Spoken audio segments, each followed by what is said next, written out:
Hi everybody and welcome to another episode of Muley Reads. I'm Muley and I'm gonna read to you. Yeah, say, did you know that families come in all shapes and sizes? They do, it's true. Yeah, some children have a mommy and a daddy. Some have a special adult or two who fosters them. Some get to live with their grandparents or their aunts and uncles. And some children only have one mommy to raise them or just have their daddy to raise them. And some kids have two mommies or two daddies. Some families are really close friends that feel like relatives. Some families are just animals and they're humans. There really are a lot of families out there. Yeah. Now today we're going to read this book here called Stella Brings Her Family. Yeah, or Stella Brings the Family. Stella's class is having a Mother's Day celebration, but what's a girl with two daddies supposed to do? It's not that she doesn't have someone who helps her with her homework, or tucks her in at night, or loves her very much. Stella has her daddy and her papa who take care of her, and a whole gaggle of other loved ones who make her feel special and supported every day. She just doesn't have a mom to invite to the party. But fortunately, Stella finds a unique solution to her party problem in this sweet story about love, acceptance, and the true meaning of family. Let's read it together now. You ready? I am. Let's read this. Stella Brings the Family by Miriam B. Schiffer. Illustrations by Holly Clifton Brown. Chronicle Books, San Francisco. With a hug goodbye. Stella dashed to her cubby and raced to her spot. Miss Abbott had a surprise for the class. We're going to have a celebration for Mother's Day, she said, and each of you can invite a special guest. Jonathan and Leon said they'd invite their moms. Carmen was sure her mama would come. But Stella had two dads. Everyone else had a mother. Howie had two.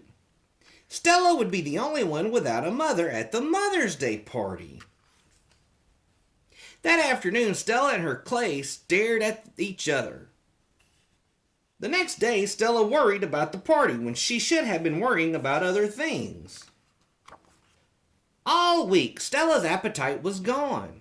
What's wrong, Stella? Jonathan asked. I have no mother to bring for the Mother's Day celebration. No mother? Asked Leon. But who packs your lunch like my mom does for me? Daddy knows just what I like, said Stella. The problem isn't lunch, it's that I have no mother to bring for the Mother's Day party. No mother? Asked Howie. But who reads you bedtime stories like my mothers do for me? Daddy and Papa read stories to me, said Stella. But who kisses you when you are hurt? Carmen asked. Well, that's a long answer, said Stella. I get lots of kisses when I'm hurt, either from Papa or Daddy, or Nana, or Aunt Gloria, or Uncle Bruno, or Cousin Lucy.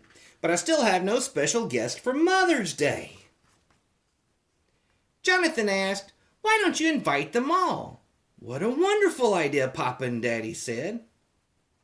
But Stella wasn't so sure. Soon the children were crafting invitations, decorating, and preparing gifts. Stella worked harder than everyone. The big day arrived. Daddy and Papa, Nana, Uncle Bruno, Aunt Gloria, and Cousin Lucy went with Stella to school. She had so many guests. Stella hoped it would be okay. The party was better than Stella had imagined. Howie came with his two moms, and Jonathan brought his grandmother while his mom was away. Stella had the biggest crowd of all. They squeezed into the story circle and made frames for their art. Stella thought the day was turning out fine. In fact, it was better than fine. Papa was a big hit. Later that day, Miss Abbott was worn out. Stella told her not to worry. For Father's Day, she wouldn't bring nearly as many people.